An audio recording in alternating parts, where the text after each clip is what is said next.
Hello developers, writers, and everyone who loves game design. Welcome to DLC Not Included, our weekly podcast where we discuss game development, the industry, and everything in between. We're your hosts, Steele and Teal. Glad you could join us. It is a beautiful Saturday day. The temperature is just right. It's absolutely perfect. The neighbor just got finished mowing the lawn. The dogs are behaving. It's going to be a good day for a podcast. Yes, it is. We want to give a quick thank you to anyone who may be listening to us live. Remember, we're not monitoring chat, but we will look at your podcast questions, which you can ask near the end of the broadcast. Yes. So what are we going to talk about? I believe we are 10 episodes in, so we're halfway through the second season. Yes, we are. And how appropriate that today's topic is writing character dialogue. Writing character dialogue. So for all you game developers and writers, this is for you. We're going to go over the aspects of writing character dialogue within scenes. Quick disclaimer here, writing dialogue in video games is very similar to writing character dialogue in prose. They're very similar techniques.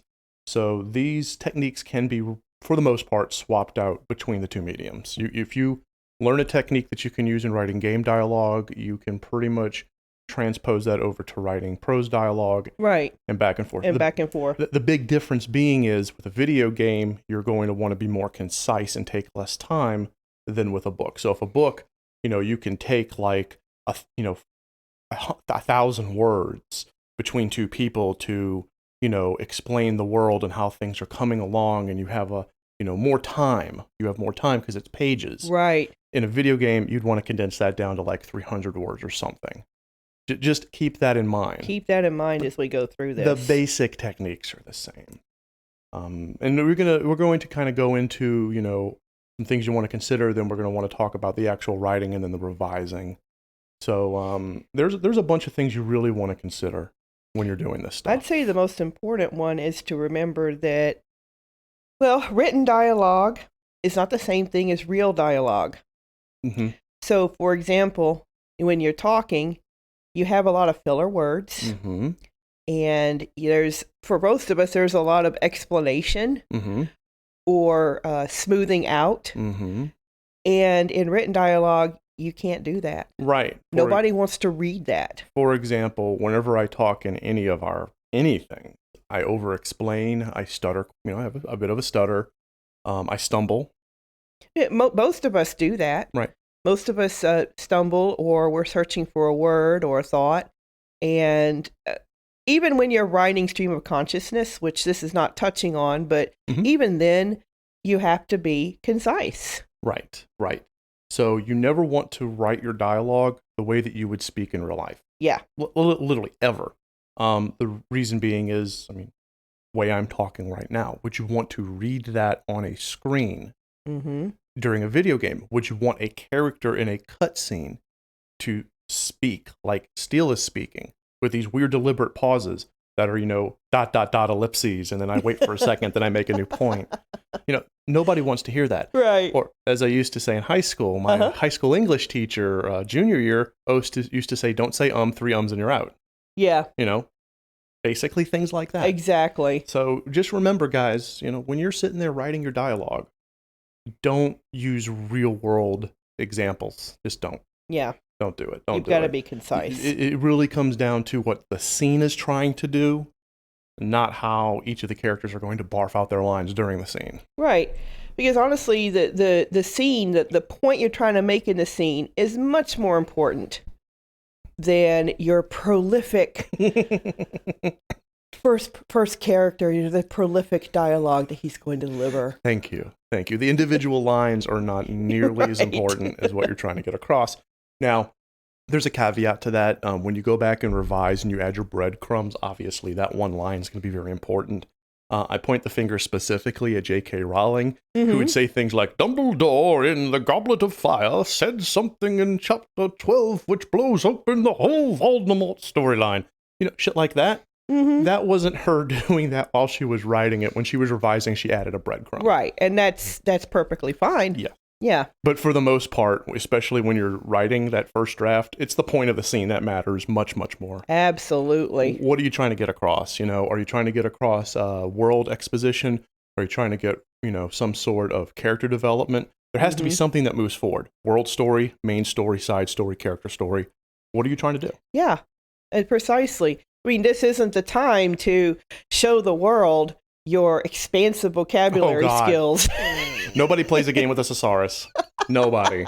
We just don't do it. Please don't add those 50-cent, 75-cent words in your dialogue. Oh, boy. Yeah, that's true. If somebody has to make change for your dialogue using quarters or higher, you've already lost them. Yeah. But this all comes down to the point that when you are creating dialogue, think of it the same way as writing your narrative. We did that in a previous podcast. Mm-hmm.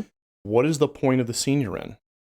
Everything from the character motion to what the characters are actually saying needs to move that forward. Yes, it does. So establish your point, make it concise, and use words that people can understand. Yeah. I do want to call in one quick caveat to the whole vocabulary thing. Okay, yeah. Let's say that you have a character who speaks anachronistically.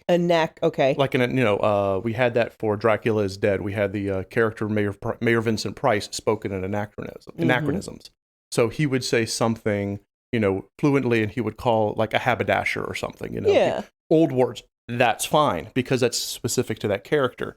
If you had a character who only talks in malpropisms, I can't even pronounce that word, but like where they use the wrong word. Uh-huh. Like instead of saying, I'm against the establishment, they say I'm against the embellishment.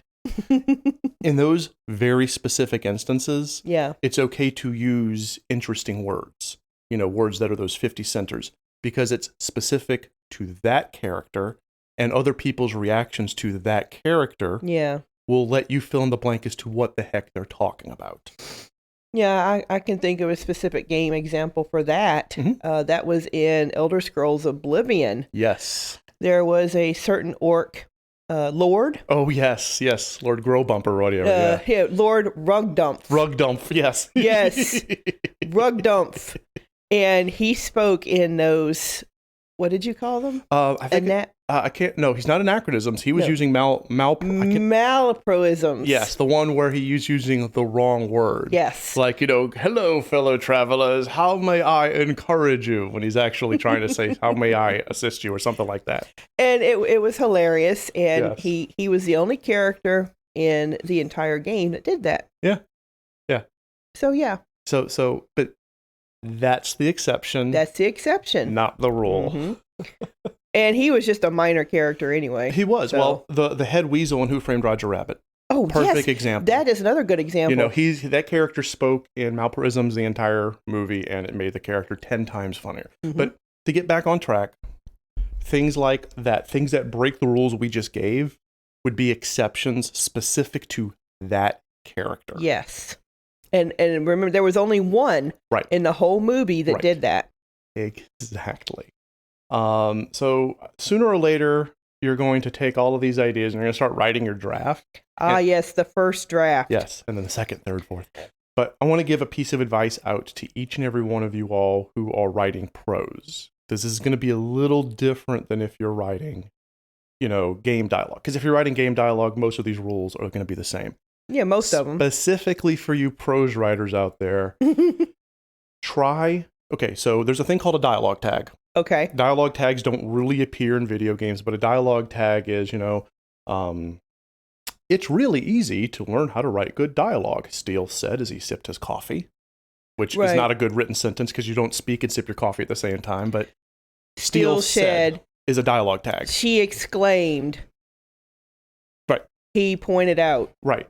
So Teal actually brought up a good example of what you shouldn't be doing there if you're a prose writer. Yeah. Try only to use the said dialogue tag. Don't say she exclaimed, she pointed out. That's right. Try to never use those and only use said when you have to. Even don't overuse those. Okay? Instead, you want to use action beats like anyone can learn how to write good dialogue. Steele sipped his coffee and enjoying the Arabic scent. I don't even know what I'm trying to say.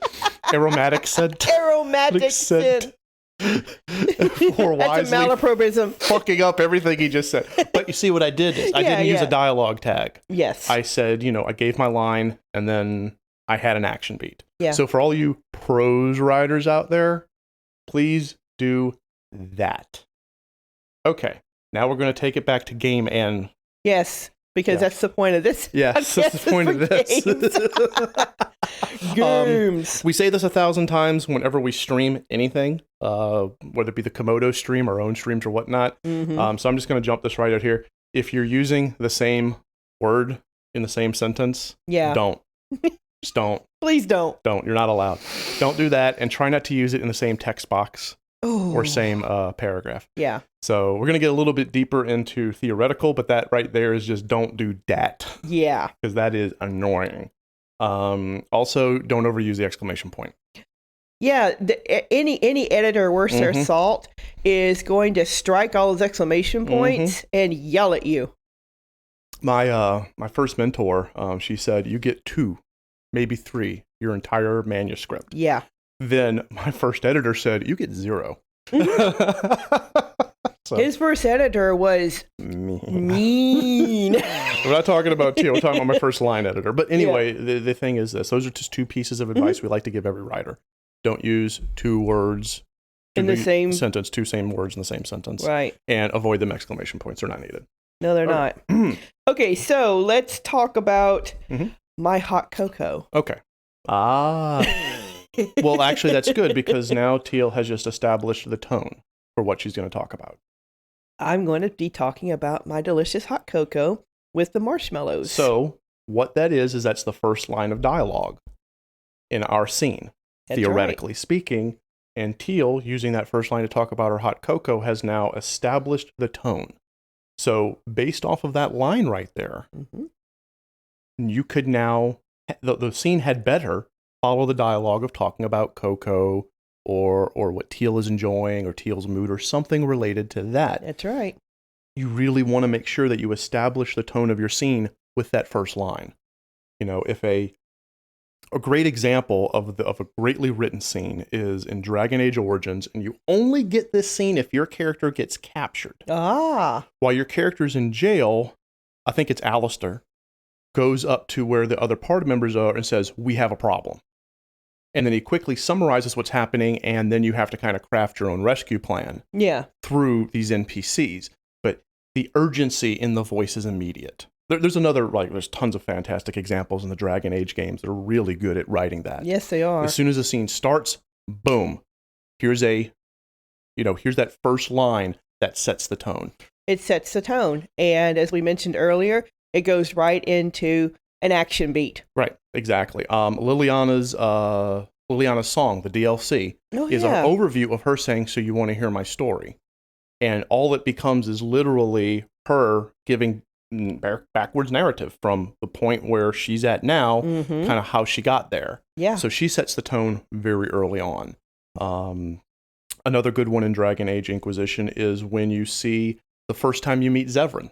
Oh, yeah, when you meet Zevran, not when you see Zevran in the cutscene, but when you meet Zevran and you beat him, his first dialogue line is pretty much him saying, I don't really care about the guy who hired me to kill you, so I'm willing to just totally rat this guy out if you give me a chance. Yeah. You know, he turns on Logan really fast. Yes, he does. So in that first line, you get that tone of what your exchange with Zevran's going to be. Yeah.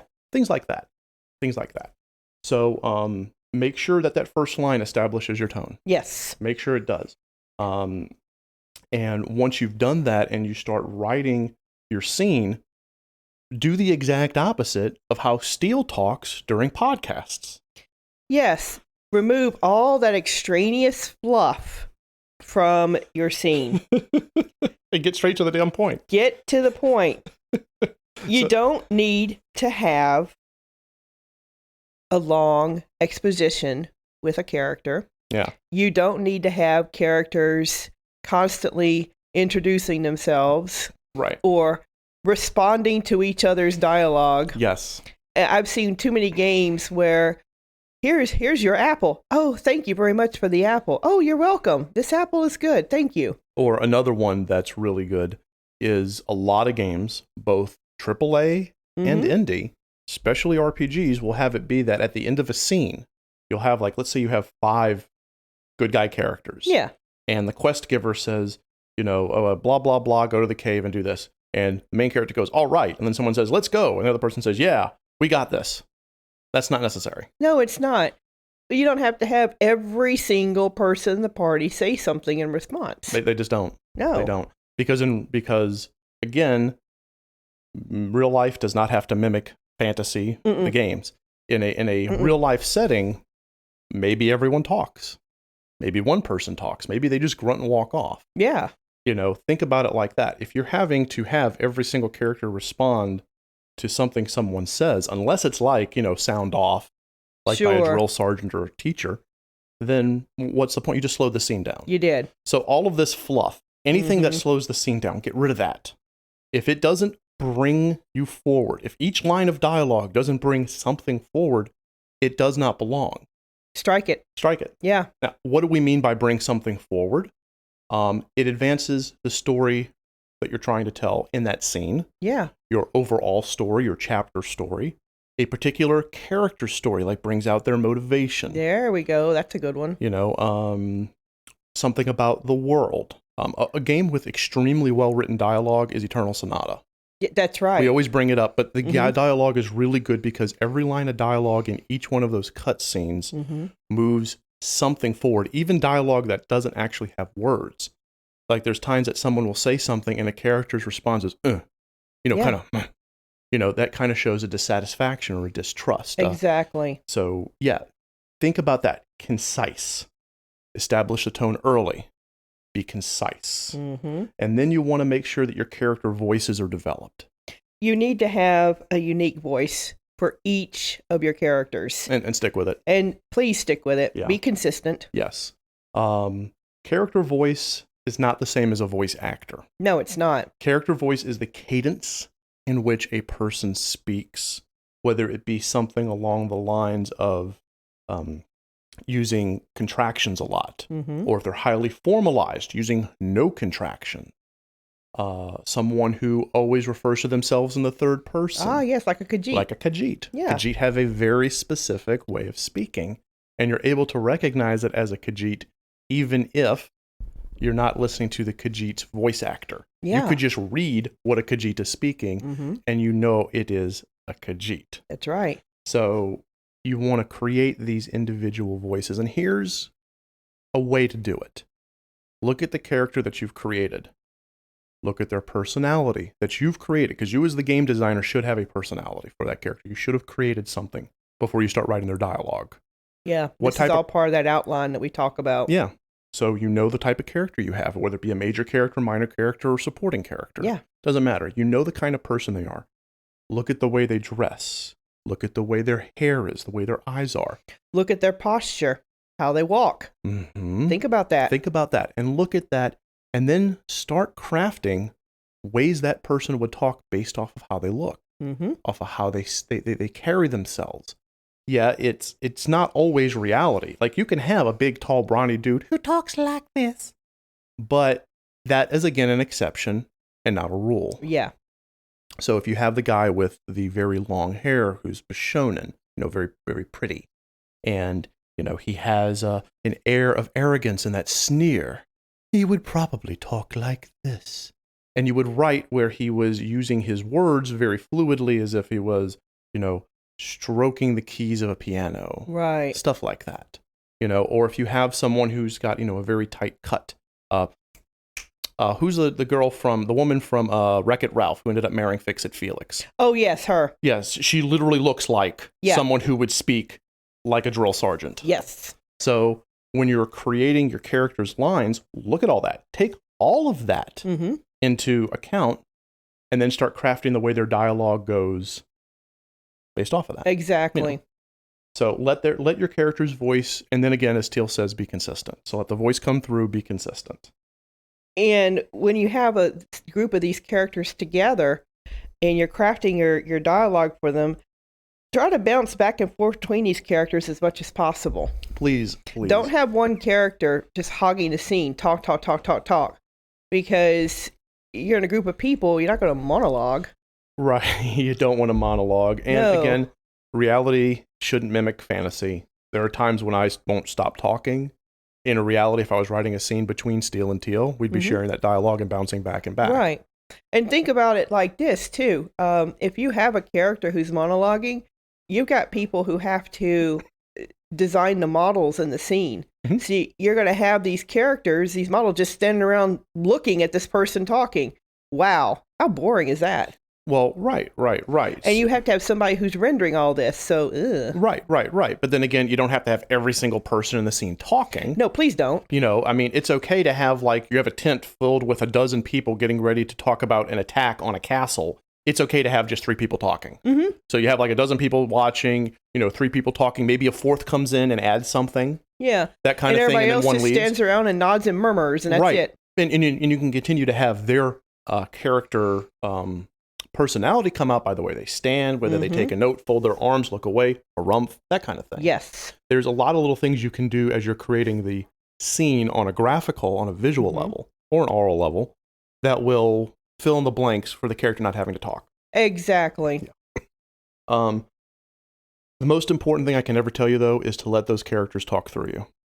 You as the writer have to let the character come into you and come out through your fingers. Just, do not force any dialogue, any words. Don't force it. Yes. Let the characters speak. And it's difficult. The way that I've come to do it is I usually read what I've previously written with the character. This is whether it be prose or game. Mm-hmm. I'll reread maybe a chapter or so with the character, and then I will just start writing with that in my head. Yeah. How has this character spoken ahead of time? How has this character acted ahead of time, previously? Because you get into the flow of writing in that character's voice. Right. So just write it. Right. So once I've gotten in my head, this character writes, this character speaks this way. This is how I remember writing this character. I have it in my head, and then I start. Yeah. And it's a lot easier. Some people don't need to do that. Some people just look at their character notes or look at their character picture. Mm-hmm. In fact, that might not be a bad idea. Get your character pictures out there. Yeah. Yeah, get a bunch of portraits of your characters and have them in front of you while you're writing. Well, that will help. Yeah, that'll do it. Let them speak through you. Mm-hmm. Let them speak through you. You're going to be doing this a lot. You're going to be going and you're going to be writing these scenes and drafting these sequences out for quite some time. You're going to go back and you're going to revise them even more. Yeah. Remember, your first draft is not the final draft. Your first draft. Right. What we like to say, the first draft is usually poop. Your first draft of anything is a steaming pile of crap. Right. And that is no matter who you are. You could be James fucking Patterson and your first draft is shit. Every person out there who writes worth a damn will tell you your first draft is crap. Yeah. The real work, the work of writing, the fun part of writing is the drafting. The work of writing is in the revisions and game dialogue. Is the same way. There is no difference. Yeah. Rule number 1, for all the people in the back, Steele has said this forever. Yes. Keep saying it. Yep. When you're revising, read all of your dialogue out loud. Never revise in silence. Yeah. Put up your page, print it out if you have to, and read it out loud. Yep. If you're afraid of your neighbors or your parents or your family thinking you're going to sound like an idiot, close your door. Close your door. Because if you don't do it, you're shortchanging yourself. You will never catch the issues you need to fix if you don't. And I say that with absolute certainty because time and time again, when I have not read my stuff out loud, I've made glaring errors. When I have taken the time to read it out loud, I've had very few. And that's what I do as an editor as well. I will read out a whole paragraph of the dialogue. Mm-hmm. And I will catch something. Yes. I usually do. Yes. Show versus tell. We always talk about that, and I can't emphasize that enough. Guys, nobody wants to read a game.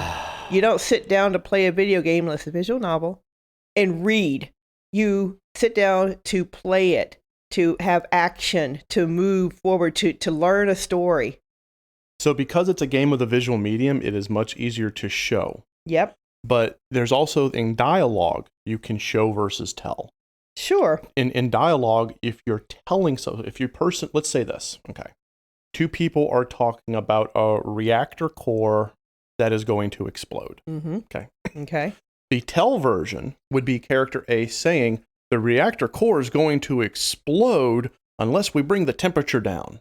Then, quest updates. That's telling. Yeah. Showing would be, oh my God, the reactor's getting hotter and hotter. we don't do something that's going to go critical.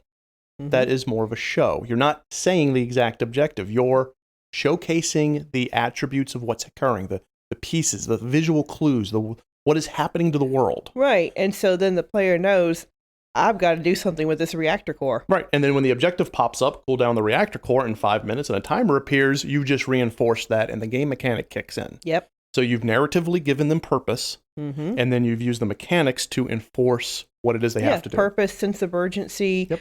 And that's the whole point of that scene. That's it. Is to convey that sense of urgency. Yeah. And then your task appears and you go do it. 100%. Action beat. 100%. 100%. So always show versus tell. Yep. Always read out loud. Speaking of when you're stating things, if you have to restate the obvious, don't. Please don't. Just don't. Get rid of you're going to write that. It's going to happen. It's going to happen. It's going to happen. When you're going through your revisions, take it out, strip it. Every instance of someone restating something that the player already knows. For example, you have the Master Sword, thank you, Link, is inside of the wood, in the Lost Woods, it's in the stone, it's waiting for the chosen hero of time to pull it. Yep. If you've already mentioned that what it is, you don't have to, as Link approaches the Master Sword, say, it's the Master Sword, the Sword of Evil's Bane. Now that you have all the tokens, you should be able to pull it. That's the reason why in Ocarina of Time, they don't mention the Master Sword until little Link approaches it for the first time. Thank you. And Navi says something. Yeah. In A Link to the Past, where the Master Sword first shows up, it's brought into a major big deal that it exists. Link has to go get these things to pull it. So then when he finally does pull it, he just goes up and takes it out of the stone. Yeah. So nothing was restated. Nothing was said over and over again. You know, another kind of pet peeve of mine when I'm editing is a character saying they're going to do something and then doing it. That is really annoying. What the heck? Yeah. So, except for very key exceptions, because there's always exceptions, like let's say that you have character. Let's not go through the exception. We'll do the rule first. Let's do the rule. Okay, so you have character A is going to go talk to character B. Character B is someone who's a superior. They're going to go report. Yes. You know? I should go report the findings of what I learned to my superior over there. This is not an objective. This is not a journal entry on their quest journal. This is the character saying to themselves, whether it's in their head or out loud, I should go talk to Sergeant Bop about what I found out. And then not controlling, the character auto controls over there and then says, Sergeant Bop, I need to talk to you. I need to talk to you. I learned this. Right. The exception would be if you enter the camp and Sergeant Bop isn't anywhere around. Maybe they're in the tent over there or they're out on the shooting range. Yeah. And then you have the character go, I need to go report to Sergeant Bop. That's different. It's not the same. If you're in a scene and you're going to have the character say, I should do this, and then they do it, don't do that. If you're giving them an objective, that's the exception. That's the exception. Also, on the same tone, don't have them think about saying something and then saying it. I've seen that happen in not just indie games, but I've seen that in AAA games too. It is. They'll think something in their head, and then they'll bloody say it. They'll just say it. I'm like, well, we already know that. Right. We know that already. You know, it's like, Jim over there was staring at Sarah. I bet he likes Sarah. And then goes over to Jim. Hey, you were staring at Sarah. You like her, Sarah. don't you? Don't you? Don't do that. Don't do that. Yeah. Now, there's again, let's talk about how that could work properly. Okay. Your character could be watching Jim staring at Sarah and go, Jim's been paying a lot of attention to Sarah. Then he goes over to Jim and say, hey, Jim, do you have feelings for Sarah? See, I didn't think what I was going to say and then say it. I thought something that led me to an actual comment, because IRL works like that. I don't, unless I'm trying to plan my next words very carefully, which I don't do. No. I don't usually say, I'm going to say this and then say this. That's a problem that a lot of people have in conversation. That's why active listening is a great skill. Yes, it is. Instead of listening to the person and then responding, a lot of people start crafting their response prior. It doesn't work in real life. It doesn't work in games. So keep it out. Strike it. Don't do it. Don't do it. Now you're going to be revising many, many, many times. Yes, you are. You know, and on your, I'd say your second or third draft, that's when you want to start inserting what we call breadcrumbs. Yeah, I would definitely those say, organic insertions. I would definitely say by the third. Yeah. You want to be doing it. I'd say the third. Because the second, you're probably still cleaning up your garbage, but definitely by the third, start inserting those breadcrumbs. By the third pass, right, you're going to do the breadcrumbs. So you don't have to worry about getting your breadcrumbs. You don't have to worry about getting those breadcrumbs out during your first draft. It's cool if you get it there. It's really cool. But you don't have to. So when you're writing your scene of Harry talking to Dumbledore, you don't have to worry about having that important line drop that's going to help you in book 7. You don't have to worry about that right now. Right. You don't. You probably don't even have it in your head, and you're not even going to think of the breadcrumb until after you've gone through your whole draft and revised it. And then go, oh, here's a perfect place where I can have Dumbledore drop a single line that Harry can remember in book 6 or 7 that will help him defeat Voldemort. There you go. So it's during those later passes that you want to drop the breadcrumbs.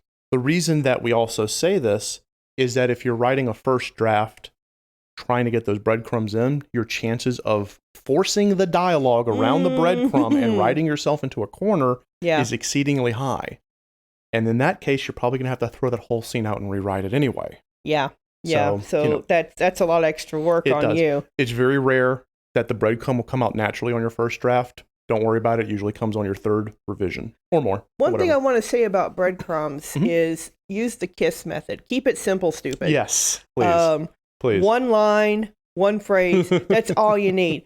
A breadcrumb is not 2, 3, 4 sentences. It's certainly not a paragraph. I breadcrumbed the hell out of my players in the tabletop campaign once, and one of my players, Fox, actually picked up on it, and it was a single line of dialogue. They were going to rescue someone who had been kidnapped, quote unquote.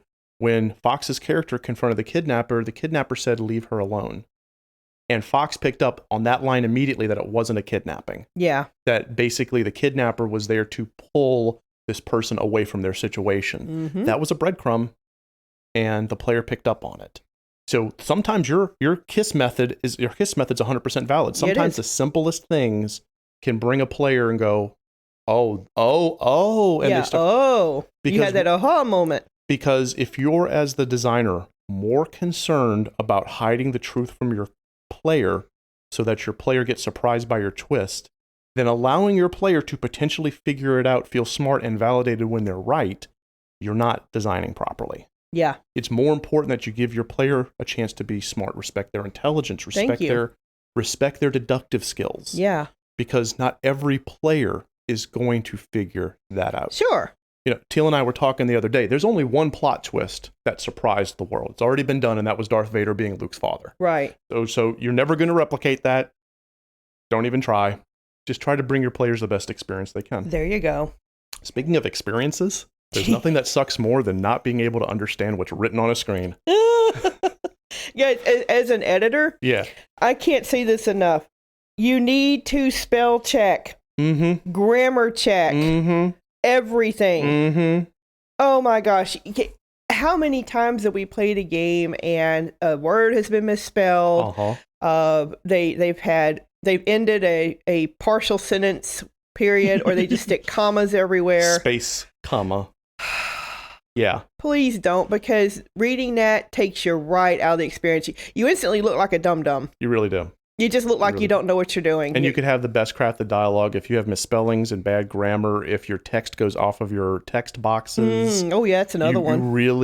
It makes you look stupid. You may not be stupid. You may be extremely intelligent, but it doesn't matter. The presentation is terrible. It's terrible. So please take the extra time to fix that. And if you don't have the time to do that, and you got to rush to get a project out, get someone else to do it. Yeah. Oh, shoot, we editors, we're everywhere. Yeah, you're everywhere. And line editing is a lot less expensive. Yes. Although it's still very expensive as opposed to dev editing. Yeah. So, you could have like your 5-page dialogue script, and you can probably get someone to line edit it, and it's probably not going to cost you, your left foot. Yeah. I shouldn't say that I know the prices because everyone's different, but pay someone. If you can't do it yourself, if you can't do your teammate, if you can't do your friend, if you can't do your spouse, someone who's a competent line editor to do it, pay someone. Yeah. Because it is better that you incur the cost of line editing than you put out a game with bad grammar and spelling. You've got to look as polished and professional as possible. Yes.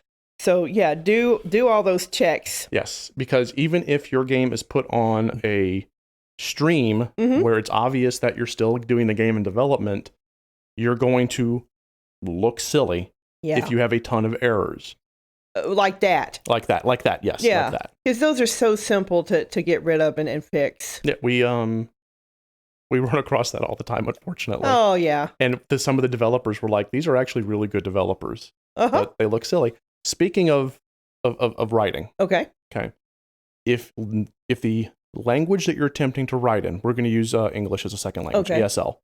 If English, for example, is not your native language and you're translating your game from another language to English, get someone who's a native speaker. Yes. Because, and this is no disrespect to other languages, specifically the English language is very hard to write in, but going from one language to the next is difficult, and natives of that language can instantly tell if it's bad localization. Yeah. We did a game recently that the native language of the game was Portuguese. Yeah.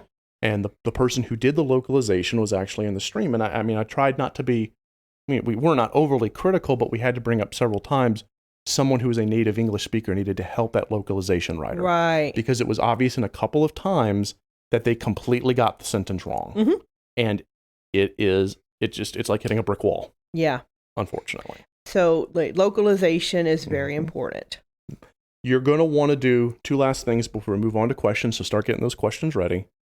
In fact, let's go ahead and do the prompt now. Now it's time for us to take questions from our live audience. If you've been watching, remember to use that podcast question feature in our chat. Okay, so while you're getting that up, guys, two very important things. If you can get these resources, this will help make your dialogue script as good as humanly possible. Pay attention, because this is what Steel does. Yeah. Get a dev editor to read your dialogue. In fact, get a dev editor to read your whole script, and definitely have that dev editor read your dialogue. A dev editor is someone like Teal, someone who reads for content. Yes.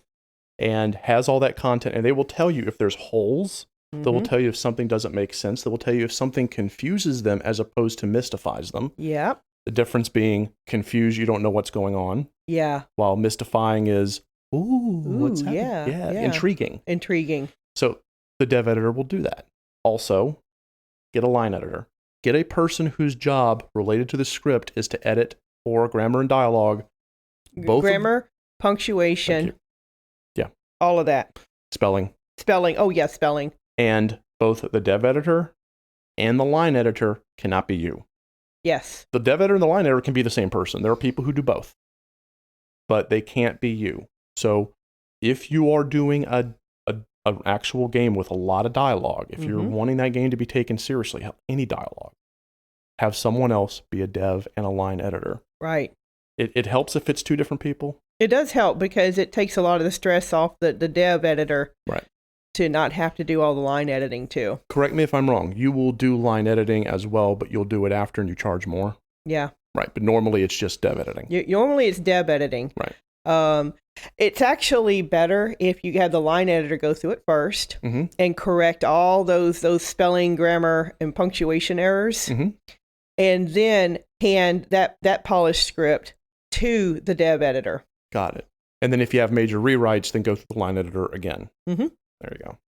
That's exactly how you do it. There you go. In an ideal world. In an ideal world. Okay, we do have a podcast question. Cool. This one is from KV Kingdom. Okay. Is there a point in the development cycle that is too early and or too late for starting on dialogue for a game? Very good question. That's a good question. Timing. Your earliest alpha doesn't need to focus on dialogue. Correct. When you're putting in, you've already passed the proof of concept. You already know this is what your game is going to do, and this is what I can accomplish with the engine. You're creating your features, and you create that early alpha build that is just the start of the game to the end of the game with the features added. And you have placeholder graphics, placeholder music, placeholder sounds. You can have placeholder text. Yeah. You can say conversation here. Witty response there. Yep. That's fine. So your early alpha build, you really don't want to be putting your dialogue in. No, you don't. Instead, you want to just put blah, blah, blah, placeholder, whatever you want to do, and focus on the features. Yeah. When you start getting to the mid to later alpha build, where you're actually adding in those graphical you're replacing the placeholders with graphics. Yeah. You're putting in real music, real sound.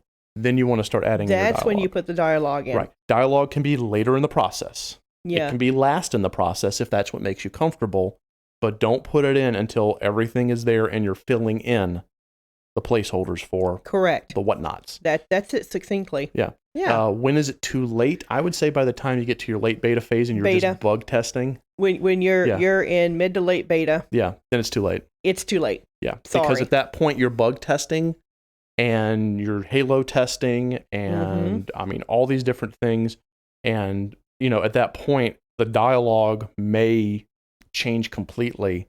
And if you're adding it in fresh, you may have to go back to your writing team, you may have to go back to the drawing board, you may have to go back to your animating team. Right. You don't want to do that. It's better to have the dialogue written, and then as you're testing, going, okay, this scene right here isn't working, but we still need the dialogue, let's move this to something else. So you're rewriting small chunks instead of the whole thing. Yeah. Now the big question,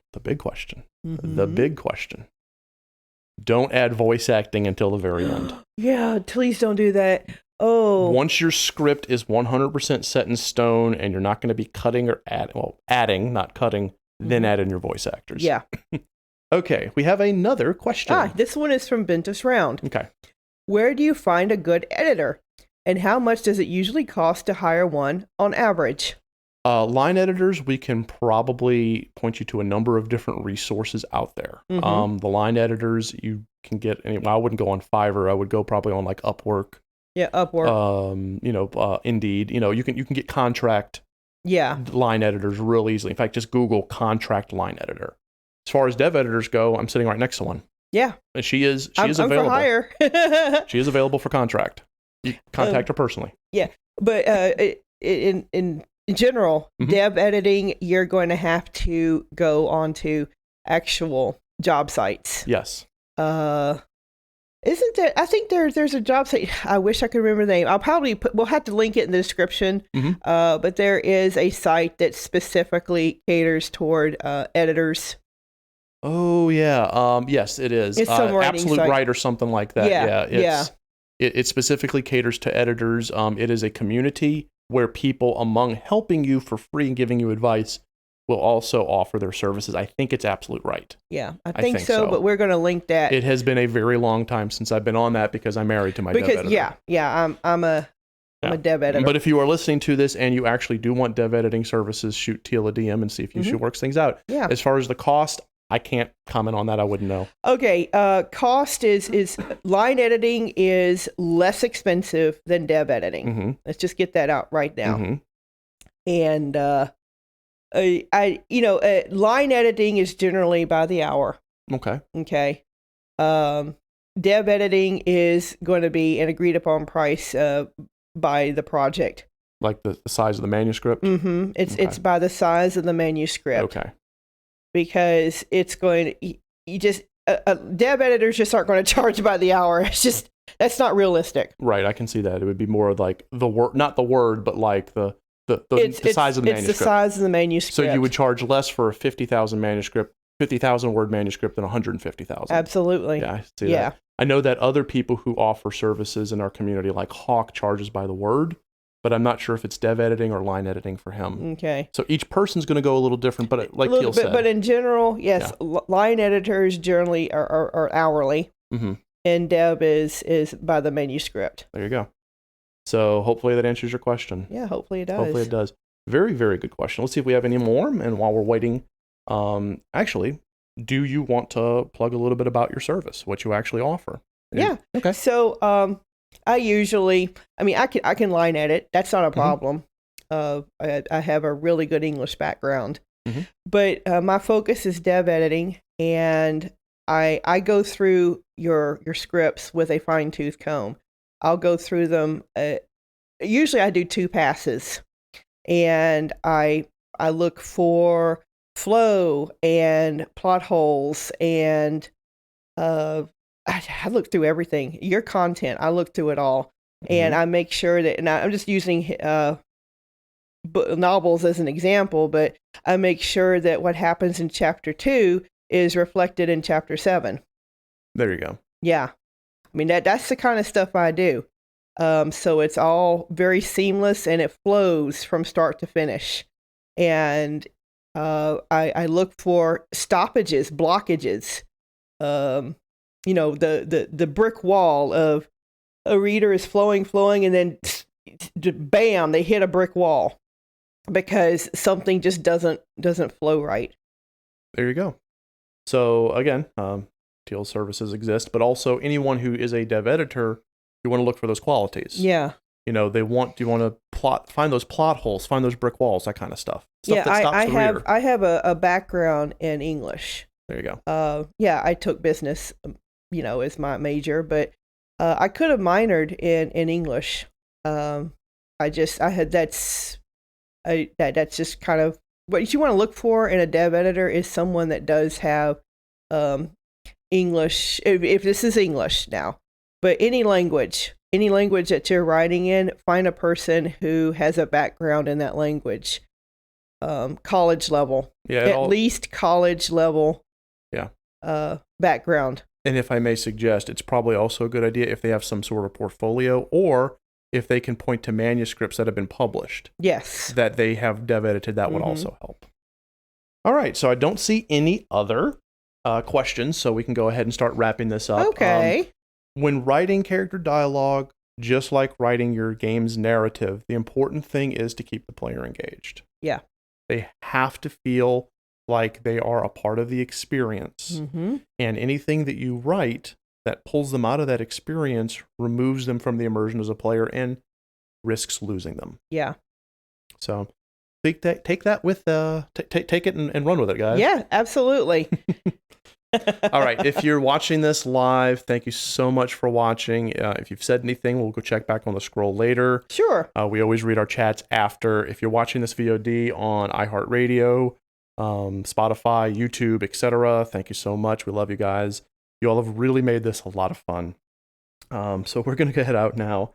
And join us next time on DLC Not Included. And remember, anyone can give you the key, but you have to go through the door.